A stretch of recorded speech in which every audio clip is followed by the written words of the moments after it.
Emiliano Zapata. Lo malo es que te fuiste al más difícil. Entonces, ¿Cómo fue ese momento especial en que dijo, yo voy a ser poeta? No. Abandonó todo por la literatura. Todo lo dejé por la literatura. El nombre pesa mucho para todos nosotros. Saussure había dicho, existe la arbitrariedad del signo lingüístico. Es como cuando a un niño desde pequeño le dicen, eres un inútil, no sirves para nada. Crece el niño y no sirve para nada. Pero si a un niño desde niño le dicen, campeón, es que eres bien inteligente, eres bien listo, todo te sale bien, ese niño es un triunfador. Nosotros pensamos que somos libres y no es verdad. Yo tengo que ir a trabajar a tales horas. ¿Por qué? Porque si no voy a trabajar me corren. ¿Y qué como? ¿Qué libertad tengo? No hay. No solo eso. Decía Platón, del topus Uranus, Sí. que uno regresa al topus Uranus y de allá del topus Uranus, tierra del cielo, regresa uno otra vez. En realidad la ciencia está en pañales. Este método surge de concebir el mundo como si fuera una novela. Cuando nos encontramos, somos felices y nos realizamos.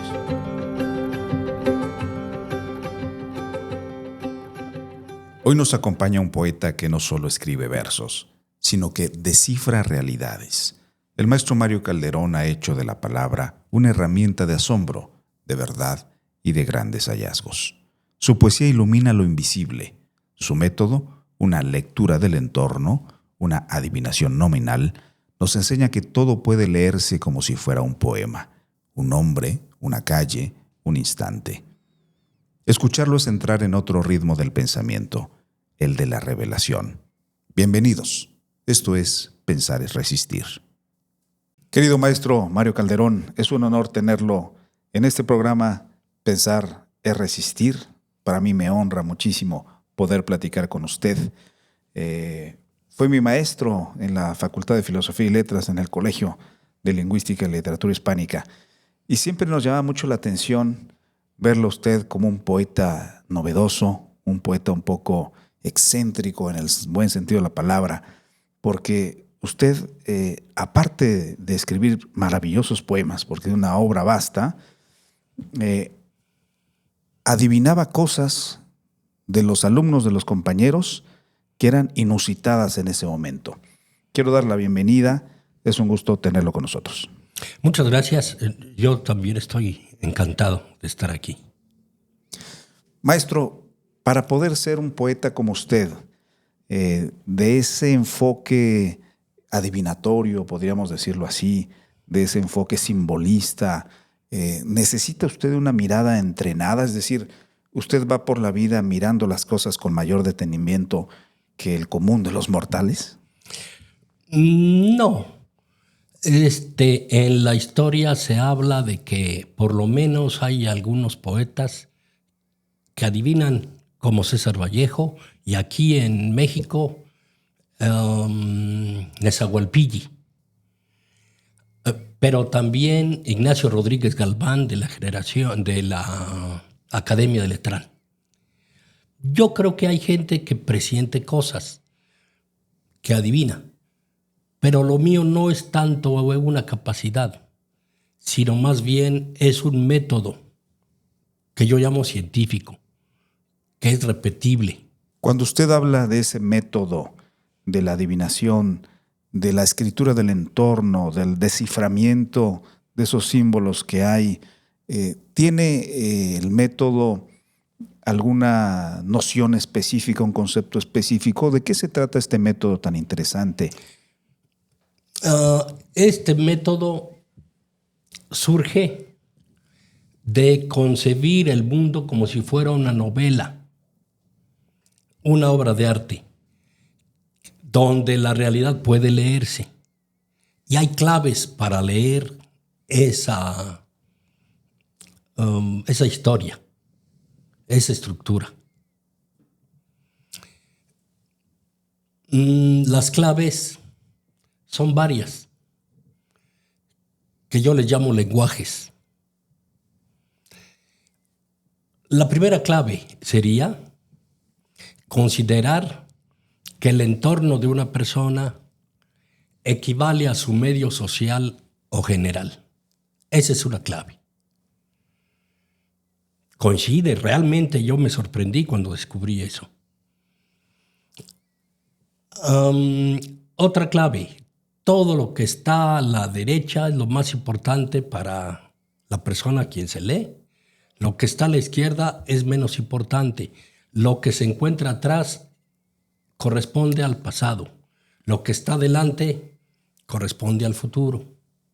Ahora, otra clave es que el espacio es lo plástico del tiempo. Esto, en física, pues es un principio. Espacio y tiempo es lo mismo. Entonces, yo mido. En un espacio donde cabe una persona corresponde a un ciclo o a un año. Y de esa manera cuento hacia atrás o hacia adelante para decir cuándo se dio algún evento.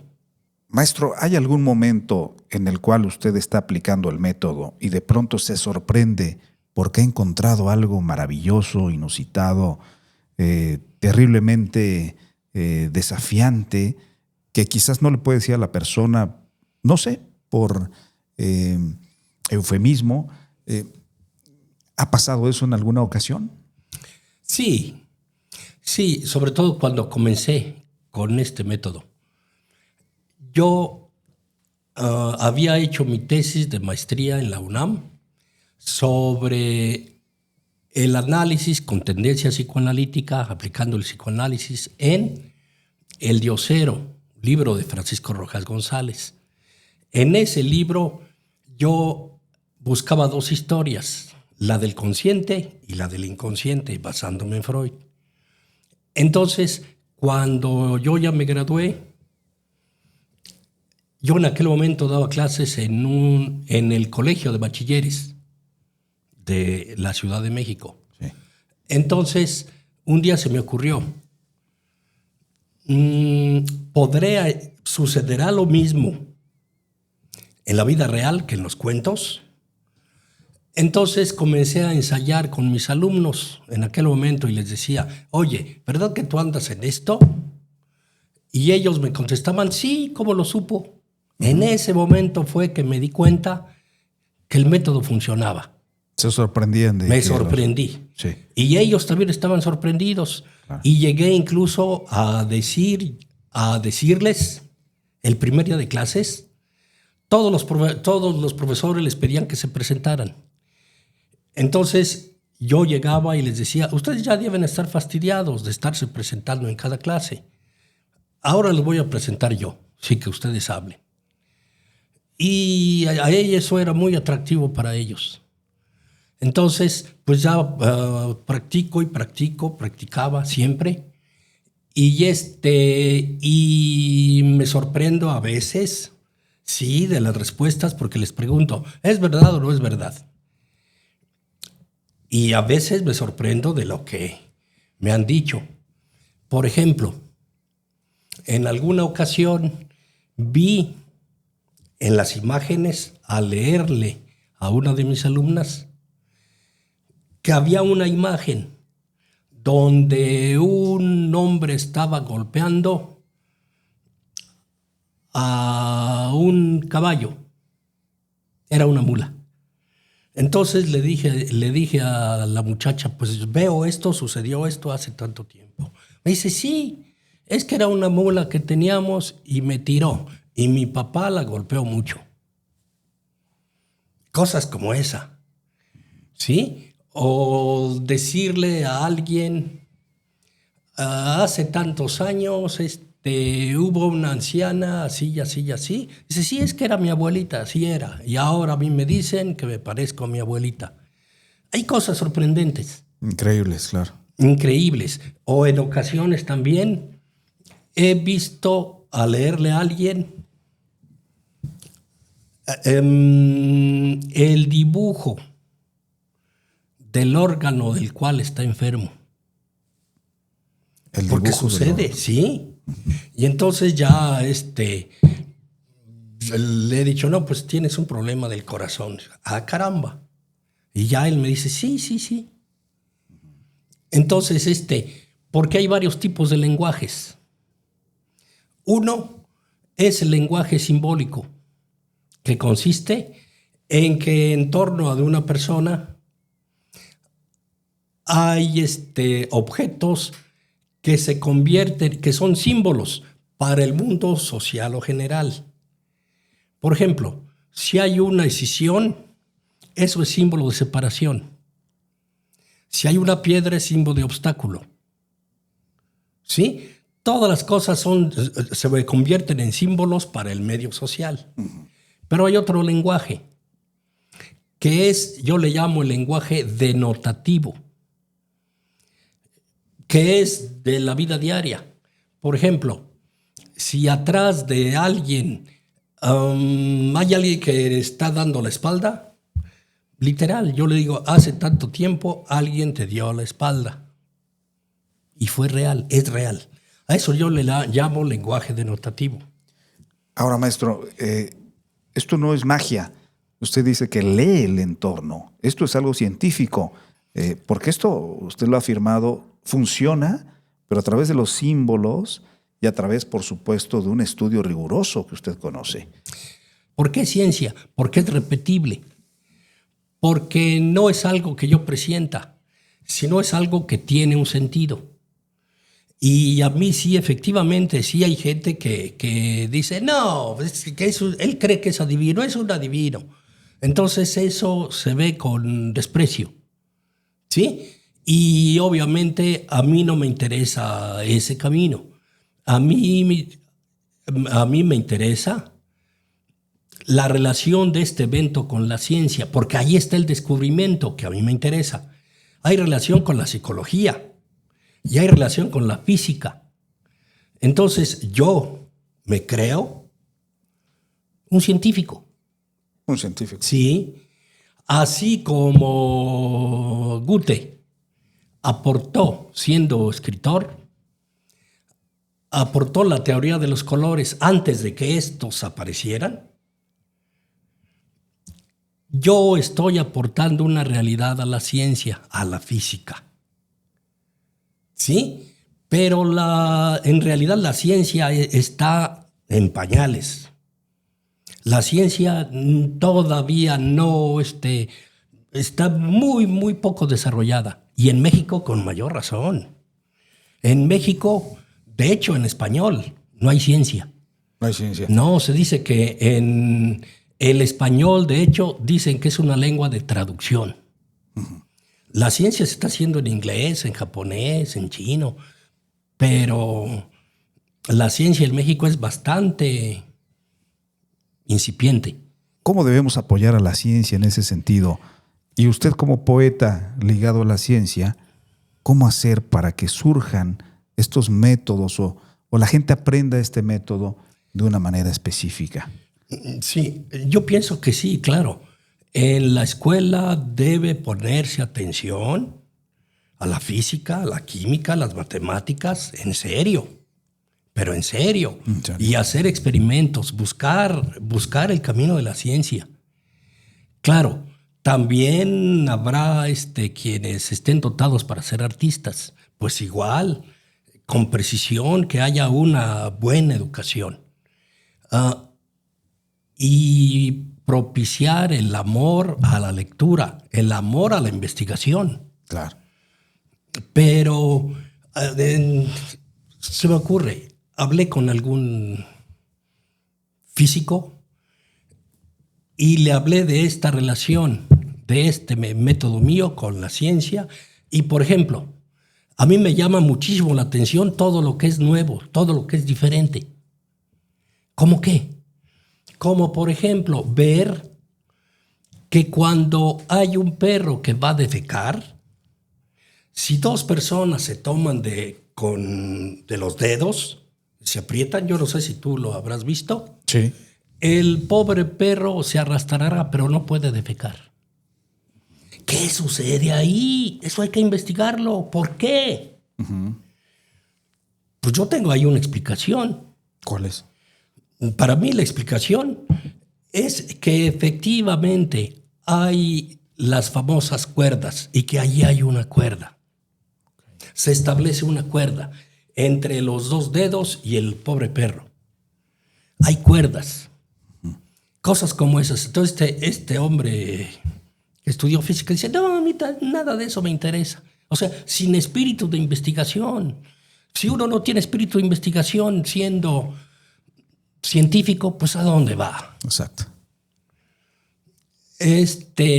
Ahora, sobre estas cuerdas, por ejemplo, pues yo veo que en mi libro, acaba de aparecer un libro que es antología de mi poesía, se llama El árbol y sus frutos, lenguajes y modos de obtener la poesía. Acaba de aparecer en Círculo de Poesía, en esta editorial. Y entonces allí yo estoy diciendo, por ejemplo, tengo algunos textos, algunos poemas, donde hay coincidencia de nacimiento de alguien, concretamente, a ver, Vicente Fox fue elegido un 2 de julio del 2000. Bueno, pues el mismo 2 de julio había sido coronado Agustín de Iturbide, emperador de México. Entonces, ¿por qué ese día? Hay varios eventos ese mismo día, similares. ¿Por qué? Los dos personajes son conservadores. Claro. ¿Sí?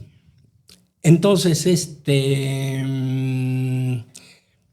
allí yo pienso que hay como un campo semántico o un campo de significado. ¿Usted lo llama así, campo semántico? Sí, un campo de significado, considerando que el mundo es como una novela, claro, una obra literaria. Entonces allí hay un campo de significado. Claro. Un campo de significado bien claro, pero igual, también cuerda. Allí hay una cuerda. Parece que hay días que se caracterizan por algo. Un 19 de noviembre, los aztecas decían que el 19 de noviembre era uno de los días nefastos. Y en un 19 de noviembre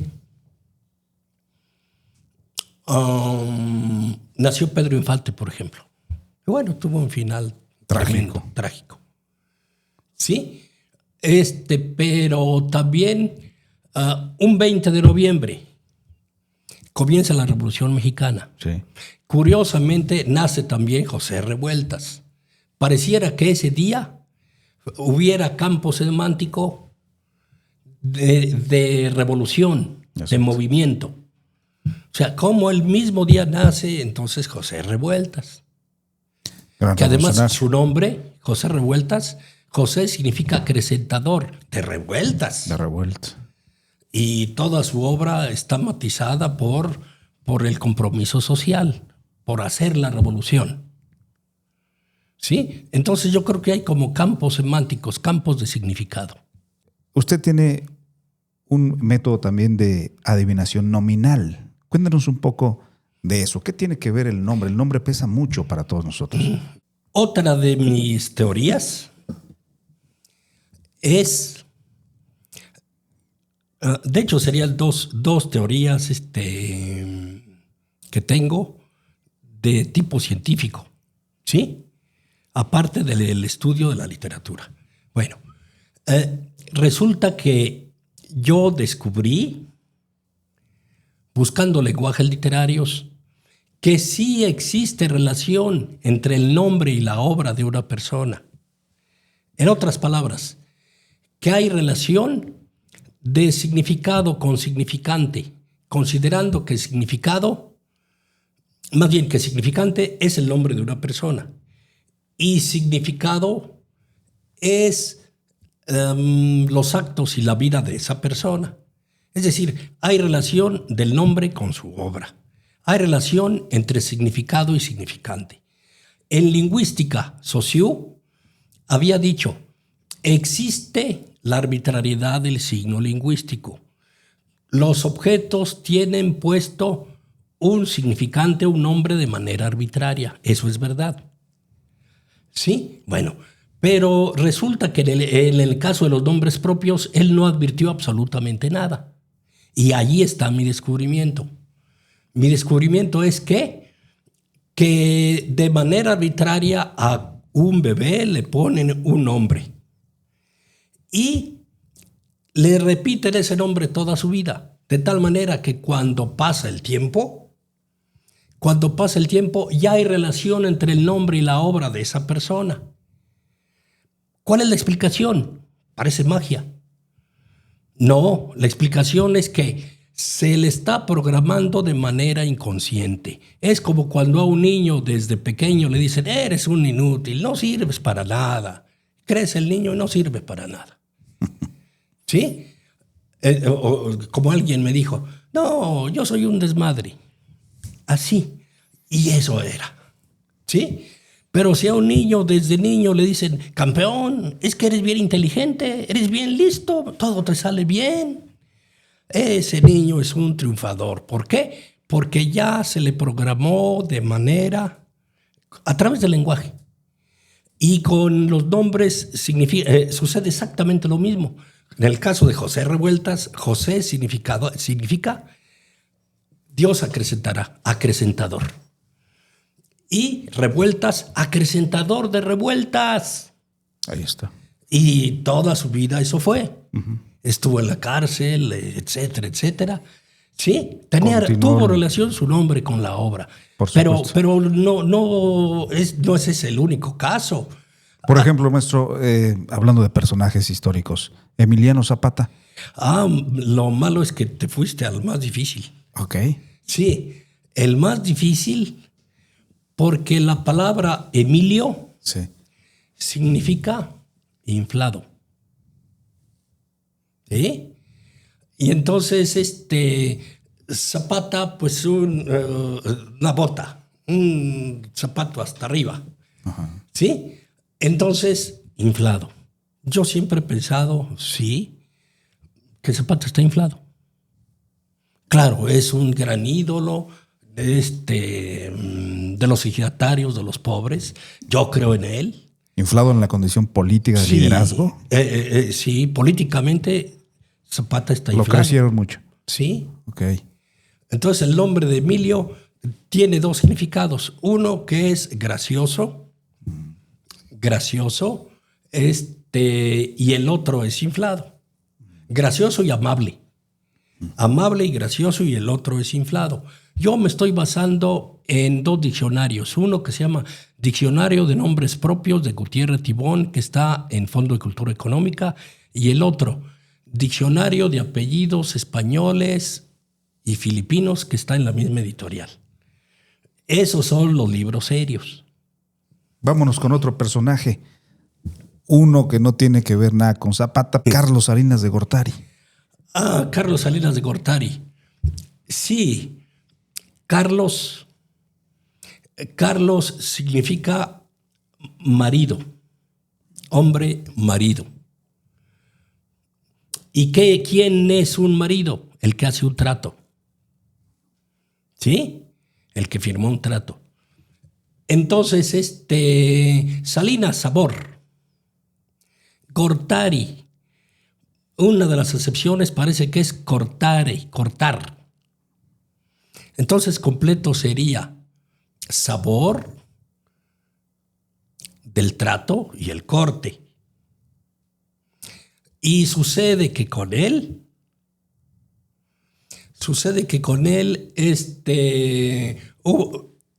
el Tratado de Libre Comercio comenzó con él. Sí. Sí, tratados. Pero no solo ese, hubo otro, el del Pacífico. Pero también se cortaron muchas cosas. Su lema de campaña fue modernización.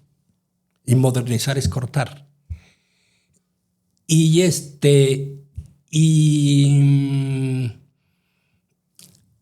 bueno, se reformó, por ejemplo, la relación entre la Iglesia y el Estado. Ahora los sacerdotes pueden votar. ¿Sí? Se modificó, creo que es el artículo 139. Uh-huh. Bueno, y entonces pero también se acabó con el ejido, se entregó el ejido a los que lo poseían.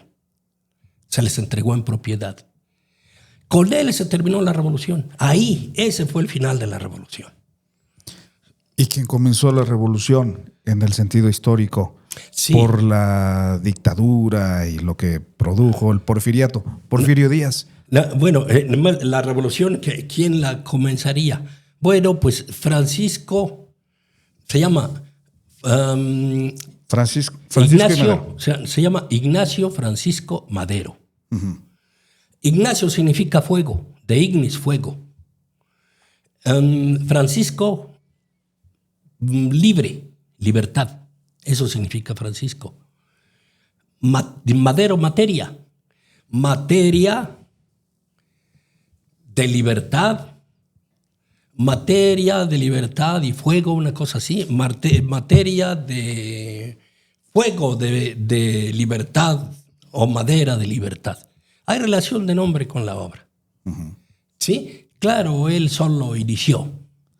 Inició la revolución. Sí. Claro. Y si nos vamos a un nombre un poco más actual. A nombres actuales, a ver, por ejemplo, Ernesto Zedillo. Ernesto Zedillo Ponce de León. Ernesto Zedillo. Ernesto en latín significa veloz y resistente. Zedillo en México, para el inconsciente, significa ceder. Entonces su nombre significa veloz y resistente cediendo.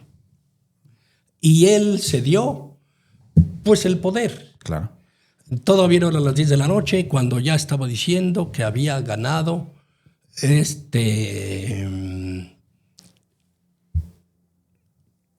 que había ganado el PAN. Uh-huh. Sí, que había perdido la presidencia el PRI.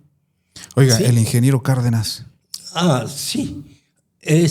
Cárdenas significa Cuauhtémoc, águila que cae, águila que desciende. Cárdenas, color, cárdeno. Completo para mí sería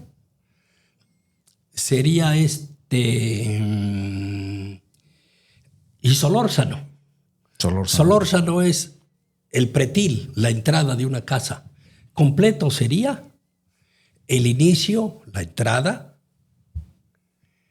de la caída de un color.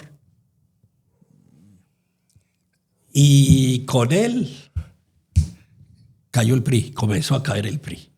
En 88. Sí. Entonces, para mí, creo que Cuauhtémoc Cárdenas se significa por eso. Uh-huh. Hay un caso muy curioso, otro, de Cuauhtémoc, el futbolista. Porque Cuauhtémoc también, Blanco. Sí, porque Cuauhtémoc significa Cuauhtémoc, águila que cae. Pero como es blanco, no cae. Okay. Es decir, el blanco contrarresta a Cuauhtémoc. Lo mantiene a flote. Lo mantiene, por eso no cae. Okay. Cuauhtémoc Blanco es un gran hombre. Sí. No, dije nombre. Nombre. Sí, no, entonces es muy interesante eso. Por eso no pasa nada. Sí. Sí. Bueno, y bueno, a propósito de me ocurre un nombre también, nombre y hombre también, fascinante en el sentido histórico, Hernán Cortés. Hernán Cortés, bien interesante. Hernán es algo así, significa algo así como el que triunfa. El que triunfa. Cortés en sitios cerrados y abiertos. El que triunfa en sitios cerrados y abiertos. Hernán Cortés. Pues eso hizo. ¿Sí? Sí, la historia de México. Yo tengo un libro que se llama Historia y Cultura Mexicana a través del lenguaje, que está en Editorial Eón. Y allí yo veo cosas de la historia que han tenido una versión absurda. Por ejemplo, ¿cuál?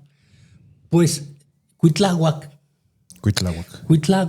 dice la historia oficial, la historia y los españoles, eso venía de los españoles, que Cuitlagua se relaciona con Cuitla, que significa excremento. ¡Qué absurdo! ¿Cómo el pueblo iba a llamarle excremento a su rey? Por supuesto que no. Ahí hay un error. ¿Por qué? Porque Cuitla no viene de excremento, sino viene de Cuitlahuía. Y Cuitlahuía en náhuatl significa cuidar. Entonces, Cuitláhuac significa el que cuida. Lo eligieron para que cuidara. El que cuida, no excremento. Entonces yo estoy viendo la historia de México a través del lenguaje y encontré cosas enormes, tremendas, como esta, que en 1507 fue el último fuego nuevo. ¿Qué sucedió ahí? Que a los 14 años, el 1521, un Carlos I de España y V de Alemania, a través de Hernán Cortés, le arrebató el poder a Cuauhtémoc.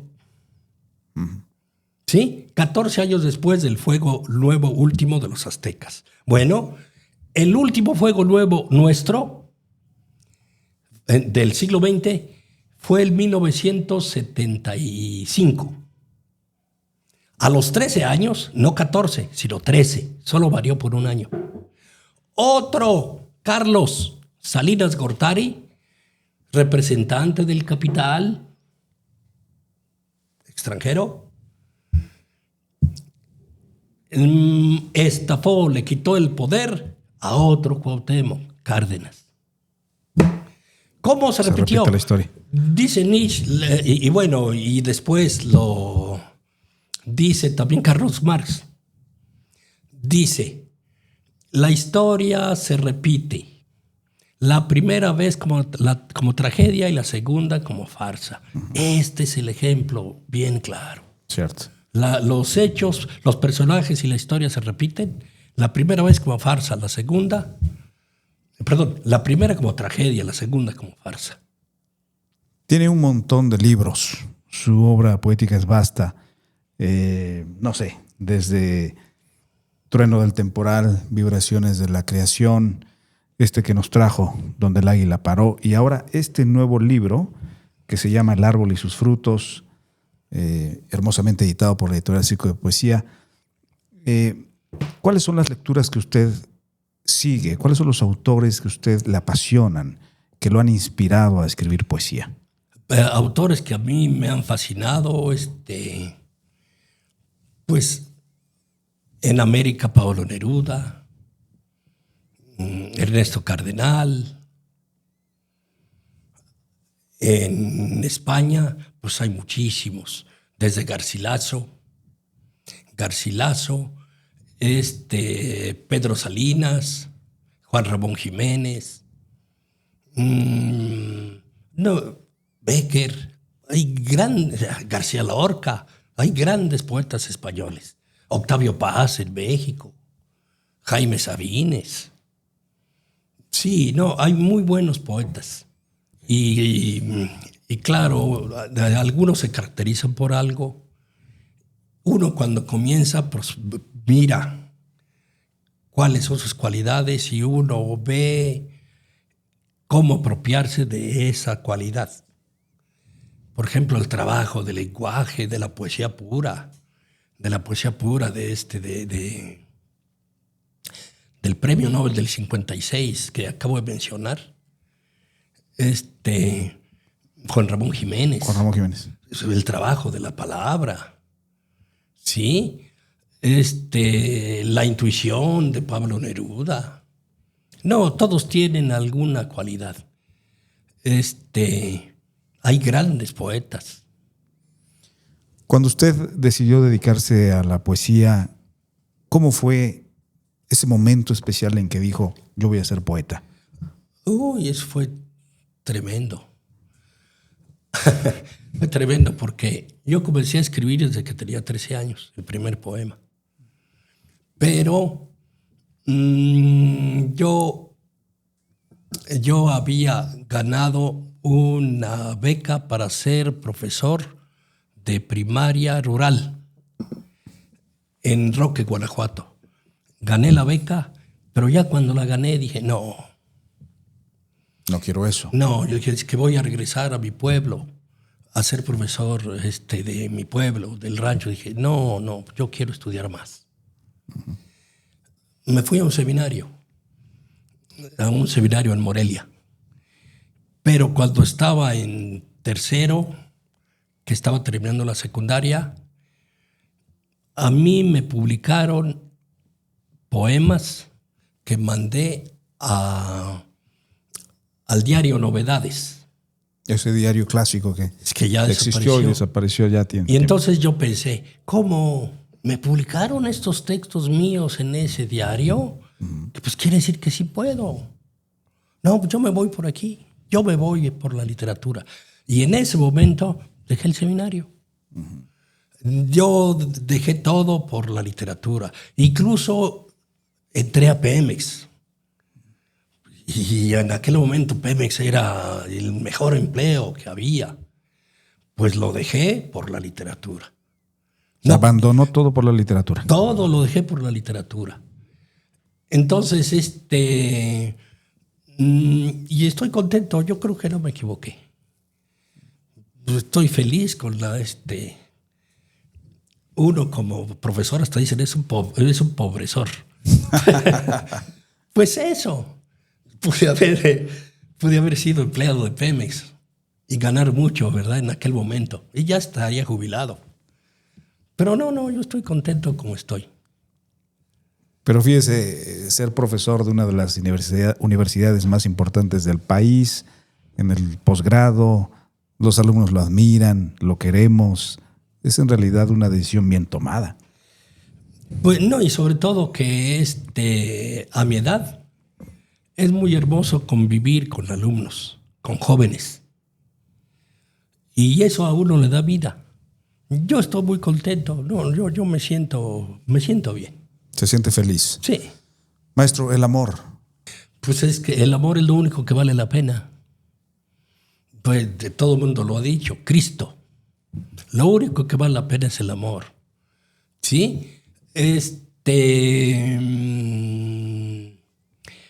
todo el mundo lo ha dicho. Los Beatles. Todo lo que necesitas es amor. All you need is love. Sí, el amor es todo. Y sin amor no hay nada. ¿Sí? Sí. ¿Sus musas? Pues todas las mujeres. Todas las mujeres. Todas las mujeres son hermosas por diferentes razones. Tanto es que la mujer es la otra parte de un hombre. Y eso es lo que me maravilla a mí. Que en la naturaleza hay tanta inteligencia, tanta precisión, como ese caso. Cómo el hombre y la mujer se complementan en sus órganos. Pero no solo en sus órganos, se complementan en sentimientos, en modo de ver la vida. Hay un complemento total, todo está bien pensado. Es decir, hay una inteligencia en la naturaleza y los científicos lo saben y por eso están haciendo experimentos para ver si en algún momento encuentran un hilo que los lleve a algún descubrimiento. Todo es inteligente. La naturaleza, este es un término mío ahora que yo estoy manejando, hay un inconsciente de la naturaleza. Jung había dicho, hay un inconsciente colectivo. Para mí, hay un inconsciente de la naturaleza. Ahora, con Jung, allí hay un problema con Jung, porque Jung está hablando de la sincronicidad, pero Jung se lo fusiló, porque el término sincronicidad, le puso el sincronicidad, pero ya entre los romanos existía un término que era el omen. El omen. Sin H. Uh-huh. Que coincidencia entre el interior y el exterior del hombre. Eso era el omen. Y entonces Jung lo encontró y le puso sincronicidad, pero no es un término suyo. Y toda la gente piensa que es suyo. No es cierto. Viene de los romanos. Era de los romanos. Sí. Y de eso, nadie habla de eso. Yo lo descubrí. ¿Sí? Entonces, eso estaba entre los romanos ya. Entonces, eso sucede a veces. Y por ahí, en mi caso, se manejó con el filósofo de Alejandría, ¿verdad? Decía, ¿cómo es arriba es abajo? Y uno, ¿qué entiende ahí? ¿Cómo es arriba es abajo? ¿Qué se puede entender? Pues nada. Y yo lo que pienso es que probablemente el entorno de una persona, mi teoría se llama lectura e interpretación del entorno. El entorno equivale al medio social y general. Probablemente haya una coincidencia entre el arriba y probablemente el arriba sea el medio social y general y el abajo probablemente sea el entorno individual. Eso es lo que yo pienso ahora. Entonces, pero esta teoría es absolutamente mía. Yo no lo estoy fusilando de nadie. No, ¿sí? es completamente suyo. Completamente mía. Ahora, maestro, ¿podemos aprender nosotros este método? ¿Cómo hacerle? Sí, esa es la gracia del método. Porque cuando alguien tiene la capacidad de adivinar, que si hay poetas mates, como ya dije, que vaticinan, Sí.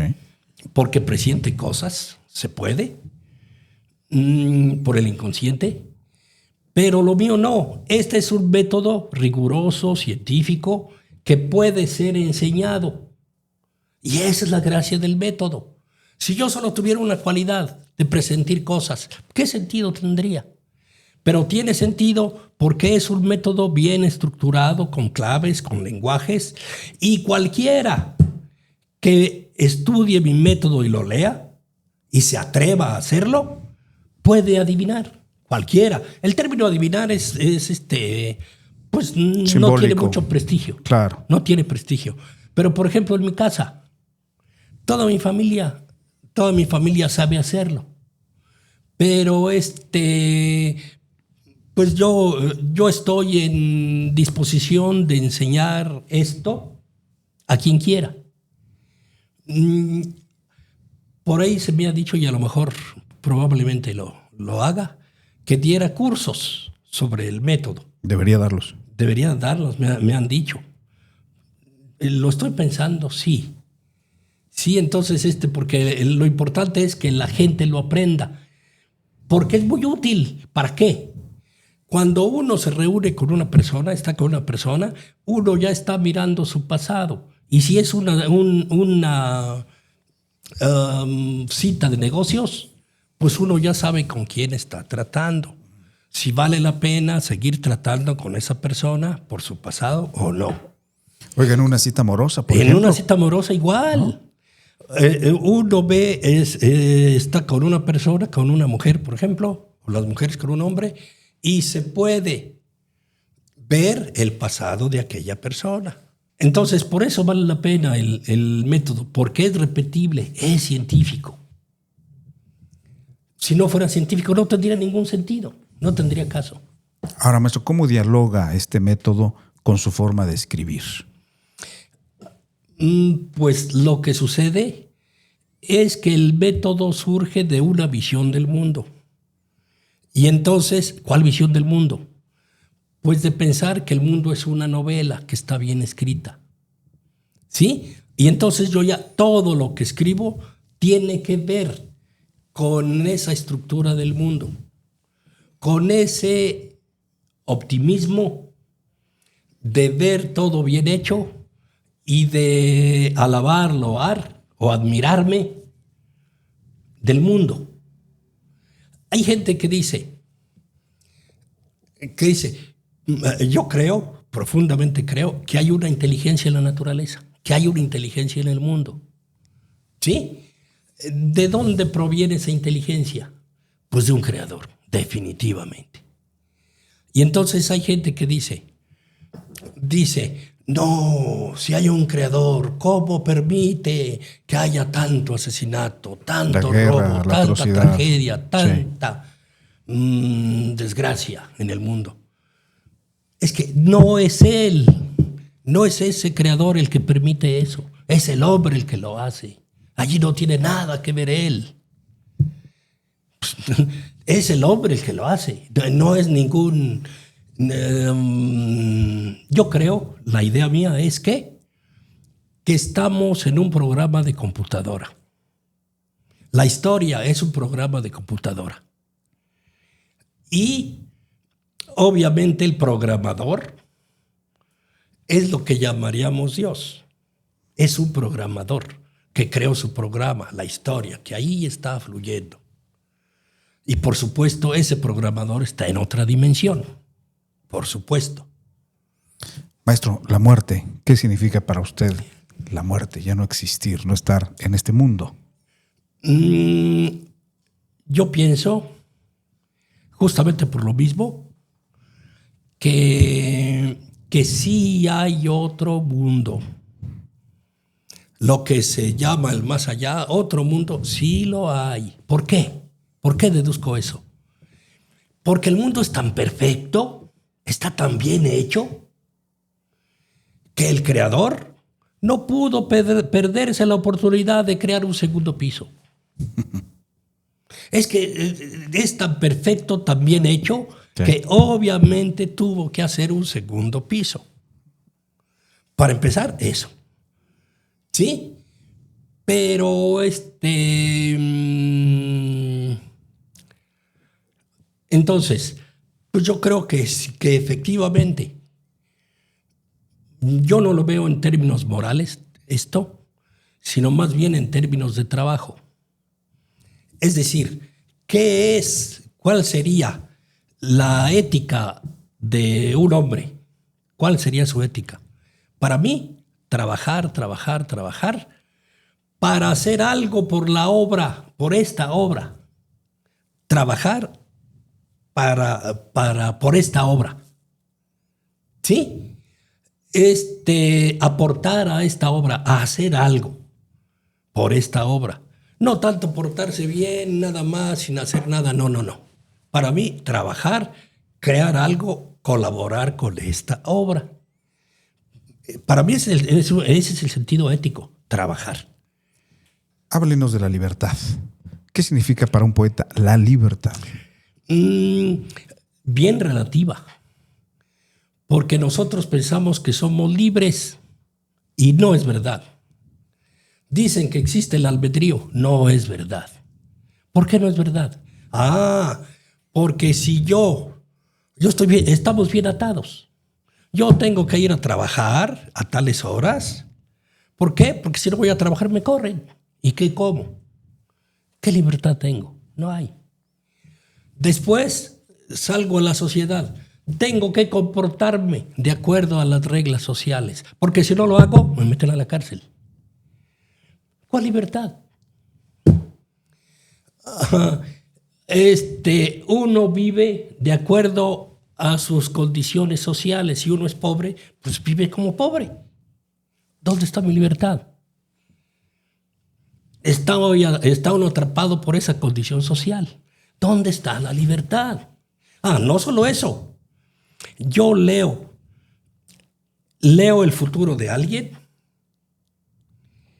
He leído el futuro de alguien a largo plazo y se cumple. Es decir, ¿dónde está la libertad? Parece que en realidad se va a cumplir un libreto. Es decir, voy más profundo de lo que había dicho. Pareciera, decía Platón, del topus Uranus, que uno regresa al topus Uranus y de allá del topus Uranus, tierra del cielo, regresa uno otra vez. Y que por eso uno ya vivió y que por eso él propone la mayéutica como método de educación. Sí, entonces yo pienso que es algo así como una película que se está transmitiendo del topus Uranus. Como una película. Pero esa película, curiosamente, Sagún cuenta de uno de los uno de los presagios que tenían los aztecas, que se dieron antes de la llegada de los españoles, que mandó Moctezuma a tierras caliginosas. Para mí allí hay un problema de traducción. Yo diría a tierras calizas. ¿Sí? A que viera, investigara con la gente si habían visto algo raro que estuviera sucediendo, que indicara las cosas que van a pasar. ¿Por qué Moctezuma envió sus emisarios a que vieran esto? Y precisamente a tierras calizas, caliginosas o de bruma también. ¿Por qué? Pues porque parece que esas tierras funcionan como la mejor pantalla. Allí llegan mejor las imágenes o llegan primero. Y entonces, esa es mi teoría.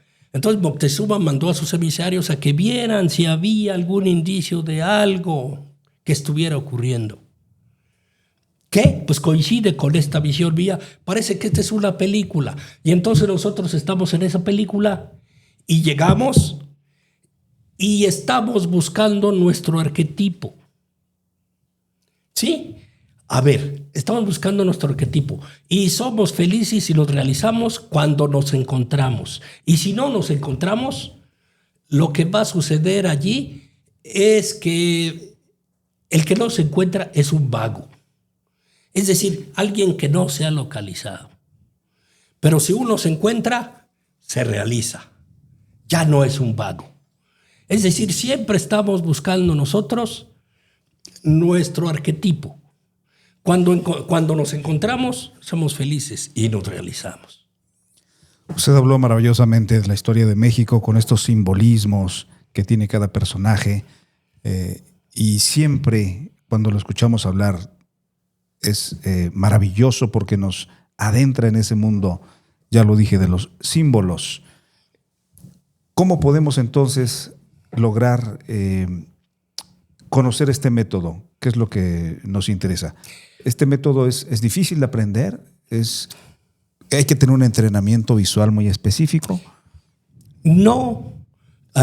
Tengo un libro que se llama La estructura de la realidad derivada de la literatura. Así se llama el libro. Y ahí está explicado el método.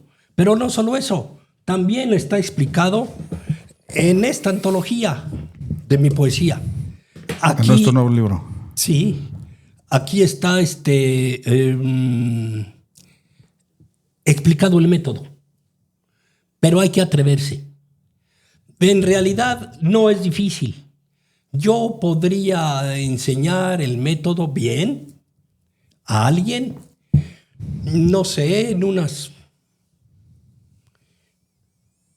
10 sesiones. Muy bien, entrenarlo bien a que alguien ya... 10 sesiones bastan para que alguien unas 10 sesiones pueda de conocer 2 horas, el método. una cosa así. Perfecto. Maestro, queremos oír de viva voz del poeta Mario Calderón algunos poemas entrañables. Perfecto, sí, voy a leer entonces un par de poemas. Que está en prosa, Salvatierra, para Herminio Martínez, que era el mejor novelista de Guanajuato, que ya murió el 2014. Dice: conversé con los labradores y supe que el cielo aún es azul en Salvatierra. Vi los guayabos y aguacates henchidos de frutos en sus frondas. Los laureles, malvas y rosales conservan su alegría de vivir. Y los papayos proponen 10 o 12 papayas. Me tropecé con matas de jitomate, frijol, melón y chile, pero conocí un Éufrates, al que los nativos llaman Lerma. Con una flauta de carrizo bailé celebrando al sol y a la luna bajo la noche. Loado siga siendo Alá, el de los montes y el de las planicies, el de los pájaros y el de las abejas. Me fui de Salvatierra, Señor, por esa mujer que tú me diste. Queremos escucharle ese poema maravilloso que se llama Cuadro. Perfecto, sí. Cuadro. En el Cuamil la familia disfrutaba de un paseo una mañana. Saltaban los conejos entre los pajonales. Las parvadas de tordos tupían los cazaguates de alcatraces blancos. Y era un cuáquil con capullos, un titibirrí, titibirrí, titibirrí cantaba. Aquí nos rodea Dios, de súbito nos dijo mi padre. No existe y nos rodea en este cristal. Recordé la vez que me enseñó a conocer en el espejo y contesté de igual manera. Mi padre se rasuraba frente al espejo en el portal y yo decía, ahí se ve el pretil y las malvas y las bugambilias. Mi padre contestó, eso es solo el decorado, la escultura eres tú, y me señaló el pecho. Qué hermoso poema.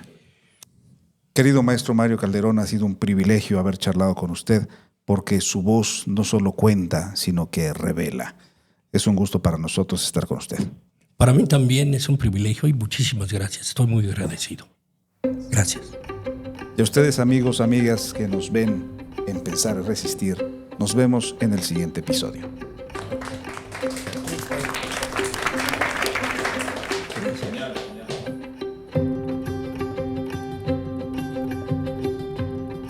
Una producción de Aura Films Studio.